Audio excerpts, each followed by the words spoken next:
stories start with a person holding a red crystal. He is supposedly the strongest warrior with long black hair and is also dying. He almost succeeded, so he does not deserve the title of the most powerful. He had to kill all the 7 Fen demons. But one wonders why on the ancestral king's star, there was an 8 Fen demon, and says that humans really failed to underestimate the powers of the demonic beings. Everything would be his fault because he failed to live up to the fame he held. A female demonic being with yellow eyes observes him for a few seconds. He wonders what that creature was trying to do. Soon a male demon approaches his body. Then the man thinks the demon is trying to torment him because he killed many of his subordinates. Losing consciousness, he only saw a glimpse of that monster's eyes. Suddenly we see total darkness, and sadly the man thinks this is his death. But a golden leg is seen. And it then becomes stronger as it approaches to the point of covering all his vision.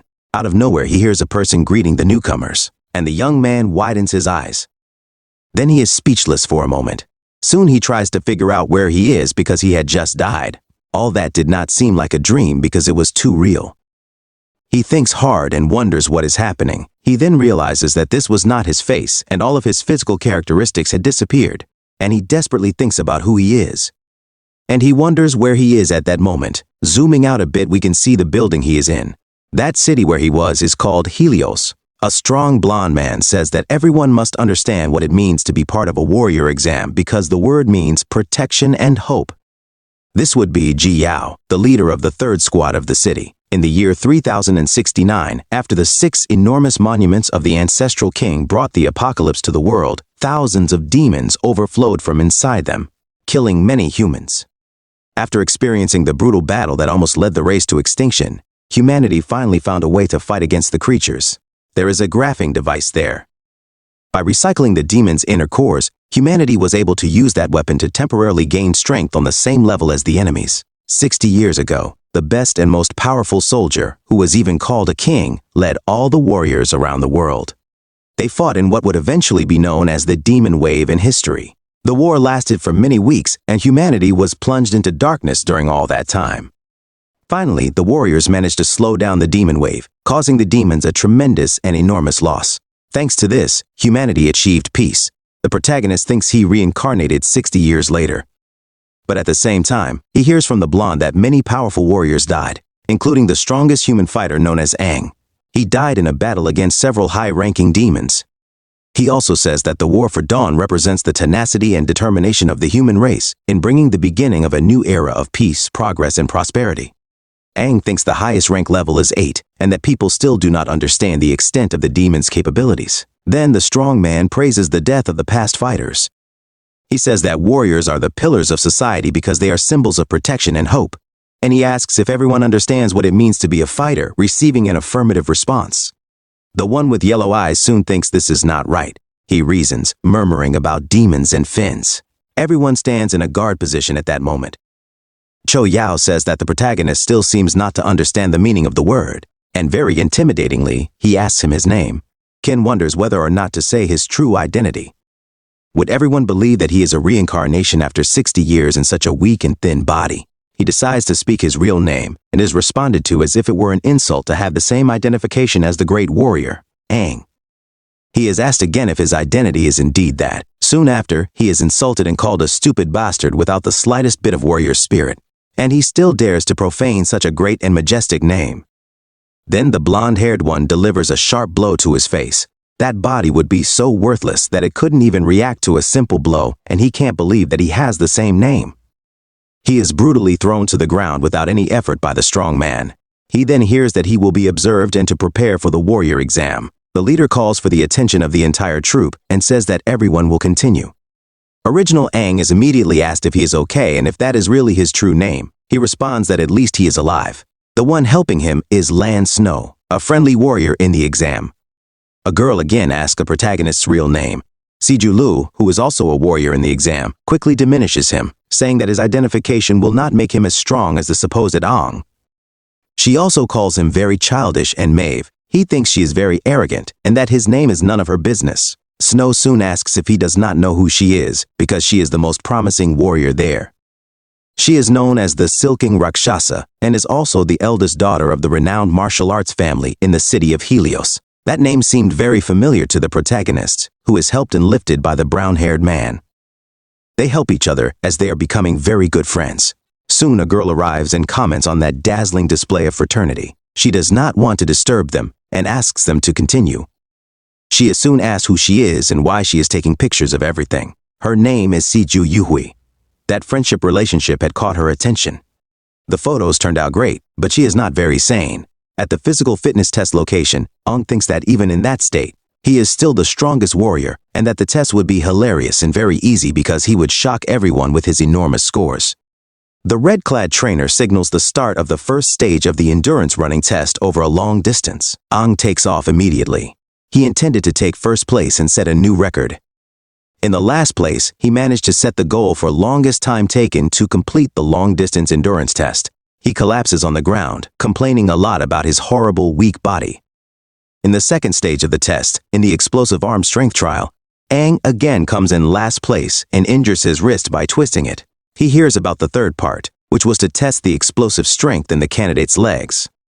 It is called an idiot by the girl with long white hair. His results were the worst in history. His scores were ridiculous, placing him in last place, possibly causing his disqualification. Aang limits near his friend, and the girl says that it would probably be the last time she could take pictures of the two together. The trainer comments to Captain Yotong that there would be no reason for the protagonist to continue to the second stage due to his horrific results. So the chief decides to let him participate in the second round, knowing that it would be his last rightful chance. He orders the trainer to start the games immediately, and he is responded to affirmatively. In the second stage, the synchronization of the candidates with the grafting machine will be evaluated. Ong thinks he is in luck and smiles happily. The warriors must head to the evaluation site, and he reasons that he still has a chance to pass the tests. 60 years ago, he was the strongest with a stable synchronization rate of over 96%. His body is not athletic at all, but the score will be given by the willpower of each one, and he will get revenge on those who mocked his results. He will show how much the synchronization rate of the strongest warrior can reach. Ong realizes that the equipment has become much lighter after 60 years. Segyu Ryu passes with an average of 39% in the test, and that would be the highest score for that year. Those who train from a young age in martial arts families are indeed very different. A sulking Rakshasa would be one of those people. Everyone imagines how they would hit on such a wonderful and dazzling girl, and are called brats by the protagonist. Finishing the test, the girl comes out of the machine shaking her white and silky hair. Everything went as expected because she has received very intense training since she was little. She is really too talented and looks beautiful even with a ponytail. All the others are just mere extras. She is truly an unattainable person. Segyu Ryu achieved a staggering 39% and caused a stir in everyone. The girl does not mind having more admirers, but it is still better to be discreet and maintain her posture. A person's determination dictates how much they can withstand the burden. Moreover, it also determines one's mastery over the core. The graft was successful and the protagonist was already prepared. He is asked if he is ready, and he immediately responds to start the test. In the hall, an enormous red light appears. It would be a very strong reaction. Everyone questions the veracity of that person being Aang. He shows his group what the synchronization rate of the true strongest warrior in all history is like. The brown-haired one says Aang was hiding his talent. The synchronization rate was still rising and instantly reached 40%. Aang is confused because his rate was still low. He had once achieved a synchronization rate of 96%. He makes a lot of effort for the numbers to rise even more. In the machines, wires become very tense. The results were still rising a lot, but the test wasn't over. It rose from 45% to 60%. Yet wonders what is happening and how he can have such an absurd synchronization rate. Maybe there is an error because the scores were getting better and better. Everyone is confused about what is going on and whether Ong is cheating or if the equipment is broken. The protagonist was once the strongest warrior considered a king by others, but the core and his body were low level. His intimidating conduct had made everyone bow before him. That would be the difference between them. His eyes show all the strength he had. Suddenly, he starts to fall into an enormous void. The stone in his chest becomes very red and shines brightly. Everything seems like a demon put him in that state. He wonders what happened because all his strength had disappeared. The machine starts to turn very red and electrified. At the final stretch, very tired, he spits blood. Ong says he can't go on because that body can't take it anymore and the machine was really defective. The synchronization rate instantly dropped to 10%. A deity tells the chief that the demonic core was cracked and had a reading failure because it was defective. Yao, because of his nervousness, sighs very deeply, and it is stated that the synchronization rate stopped at an extremely low level and that the candidate didn't pass the test and also felt very unwell. The warrior was on the ground, fallen, and unconscious. Many tried to help him, but others mocked him a lot because his body was weak and his synchronization rate was extremely low. His friend immediately asks if he is okay. Well, the white-haired girl observes everything. She celebrates because she almost lost her position as the most wonderful in the city. She would never accept that. It was all her fault for trying to compete with brats, but she is happy because she managed to pass the test. The protagonist in the hall wonders what that was, as it seemed to come from the inside of his heart and sucked all his power in an instant. He laments a lot because he had the potential for a great result and finds it strange that the stone broke in such a way. Very thoughtful, he keeps looking at the door as someone would be there. Then the chief arrives, asking for everyone's attention. He soon enters the hall very fearlessly and determinedly. He congratulates everyone for reaching the final round of evaluations. Now would be time for the practical test. They will now face a real demon for the first time in their lives. The chief hopes that everyone can pass this test safely and without many problems. He orders everyone to line up and head towards evaluation field 3. Aang is very weak and says he will die at the leader's feet, who then looks at him with a very disappointed expression. He then observes the ground and sees something very shiny red. He goes towards the object and picks it up with his hand. The thing shines brightly under his fingers. He squeezes the stone and says he is really curious about Aang. The very tired protagonist keeps running, yet wonders what he will show him in the next evaluation of hunting in the fog beyond the walls. Already at the enormous evaluation field 3, it is requested that all gates be opened for the warriors to enter the location. Stationary workers are seen amidst a lot of smoke. It would be the first time they would leave the city and wonder about the fog. Aang says that even after 60 years, people still live in isolated cities. The trainer orders them to be quiet, leave the city, and check the equipment in their spare time, as they might end up dead without even knowing the reason. Aang received a new core, but the problem probably wasn't there because his power had vanished all at once, as if something in his body rejected it. But what was going on could be a side effect of reincarnation. He starts walking towards the gate. He then feels very strange imagining his exit. Everything around him would be in black and white. Some moles are seen by him in his imagination. They roar with very sharp teeth, and then they run quickly forward. They enter a very dark and enormous cave. Some sound waves come out of that place and seem to get bigger and bigger. At the end of the place, many skulls are seen, and a huge monster sitting on a throne. It would be the cause of that enormous noise. That would be a demon stronger than the protagonist. He wonders what that was, and what the things he saw were, as he felt like there was some resonance deep in his heart. Then he is asked if he is going to move or not.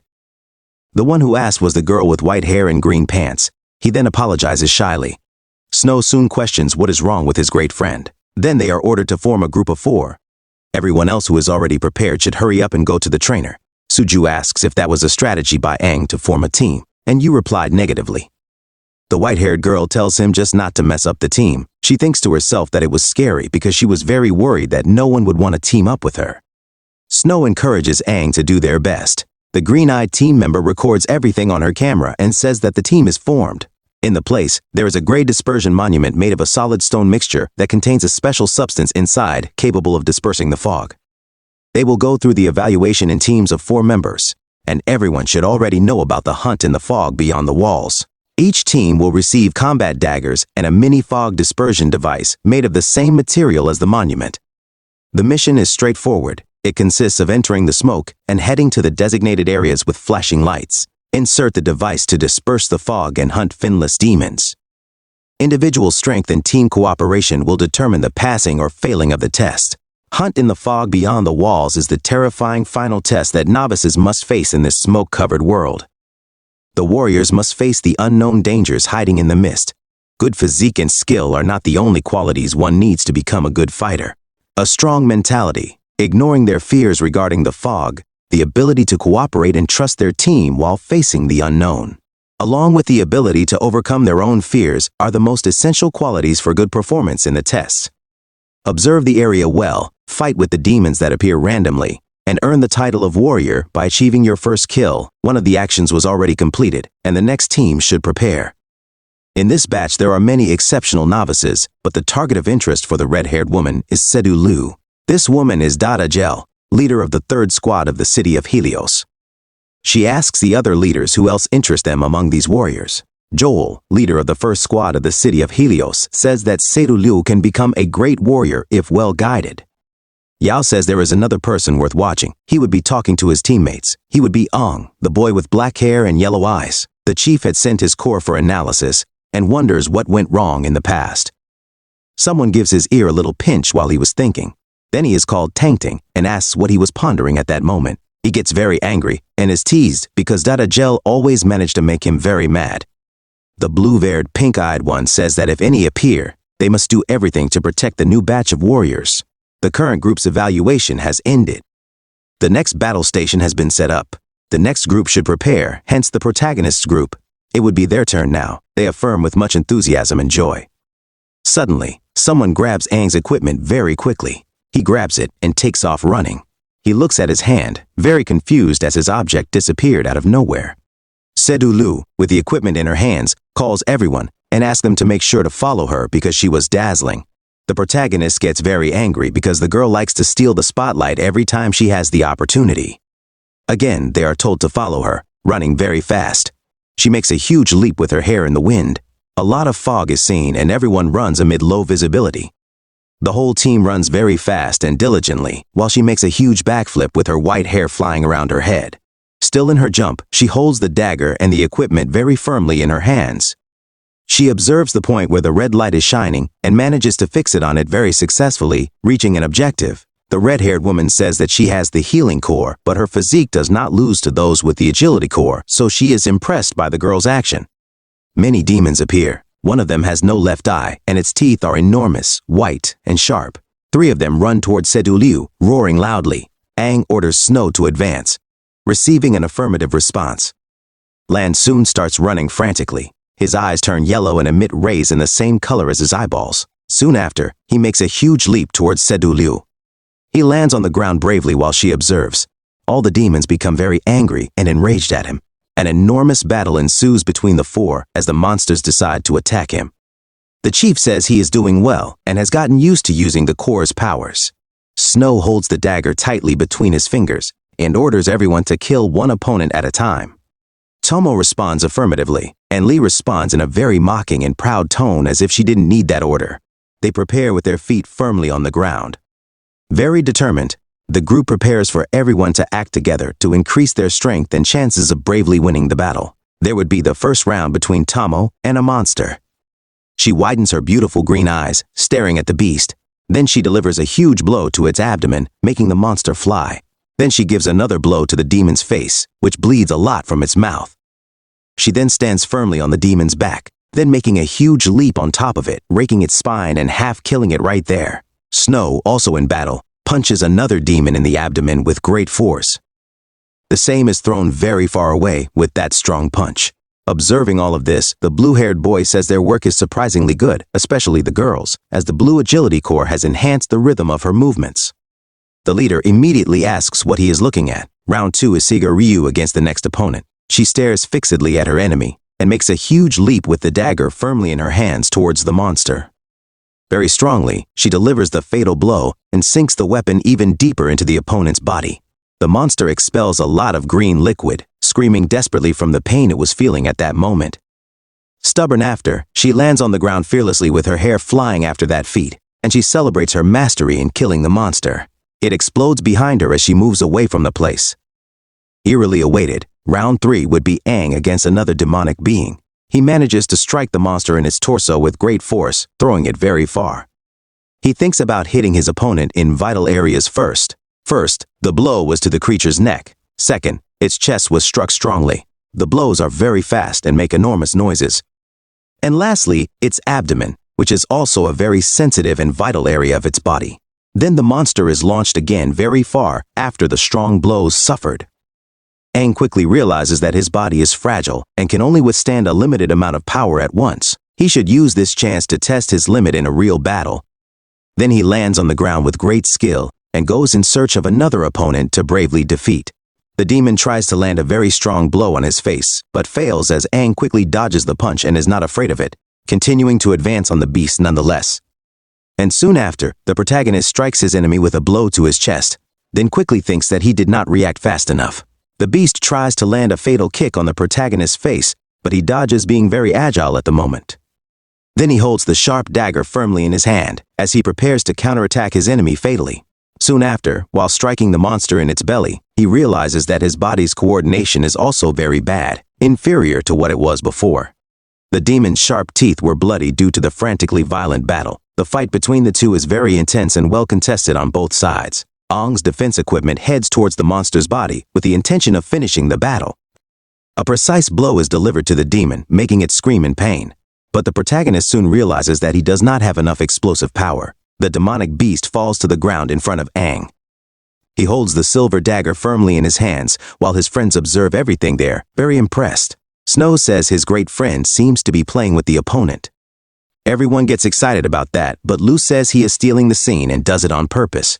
The chief asks who that very skinny boy is, as he is very impressive and fearless. The blue-haired one agrees and says he also moves like a true veteran. Lu becomes very thoughtful about everything he just heard. Very tired, the protagonist stands in front of his opponent, bleeding a lot. And then, to conclude the whole fight, he thinks that with that body he cannot use his old skills, as he was out of breath after a few movements and all of that would be terrible. After a while, he had finished self-assessing. Then it was already time for the monster to die, as everything is about to end. Something red emerges from the ground. The protagonist widens his yellow eyes, watching it rise very close to him. Suddenly, the thing strikes the monster's body, killing it, while Aang is thrown far away due to the force of the impact. The protagonist wonders what that was, being answered by the pink-haired girl, confirming that they were surrounded by tree roots. A kind of paw emerges from the ground with very sharp claws, making a lot of noise. On one of these claws, the demon would already be lifeless, bleeding a lot with stuck in its chest. What was causing all that havoc finishes emerging with a very scary appearance. Aang looks at that creature, very impressed as green blood flows around it. It would be an enormous, powerful monster with sharp teeth and very large claws. It roars, making a lot of noise to intimidate everyone present at the moment. The sound is so loud that it is immediately heard above the fortress. From atop the wall, the leaders look on, stunned. Yo becomes very worried, observing what is happening. He widens his eyes and laments with great fear. It is then discovered that this is a Fin demon. Quickly, everyone runs and retreats to the city in despair, as that monster is very powerful. The masters on standby leap from the building they were on, raising a lot of dust and dirt around the area. All that smoke covers the surroundings, reducing visibility greatly. They run bravely with the intention of helping their students in trouble. The red-haired woman calms everyone down, saying for them to stay calm because Jia Yotong will accompany them back to the city. The monster quickly says that it would be a human, but the smell is a demon. Aang quickly processes what the beast said, very confused and scared. The monster's being wonders which of those people has a different smell from the normal. Everyone observes that horrendous creature with great astonishment and fear, and they question if that would be a Fin demon because it was very different from the low-level monsters they had before. Situ Lu, being captured by the root, says she cannot move her body at all. Aang quickly realizes that his body is no match for a first-level demon. For the first time, he is feeling the oppression that normal warriors feel when facing a Fin demon. The monster brings its claws towards the protagonist, asking him to tell what he is hiding. Then it says it will take everyone there while its claws shine a very strong red light. From its nails, a laser shoots towards the heads of all four in the group. Their eyes turn white and their faces take on a very dead expression. Then they fall to the ground unconscious with the monster in front of them. The monster tries to create a huge crack in the ground. Quickly, the two chiefs arrive. The blue-haired chief tells the demon not to dare touch his soldiers, but it doesn't care about the chief's words and mocks him. It creates huge roots around itself, initiating its farewell. It finishes its greeting amid the brown tree trunks. A huge and deep hole is created in front of the leaders. They look at the hole, stunned and disbelieving, and quickly wonder if it took the 4 examinees with it. That's all for today, guys. See you on the next upload.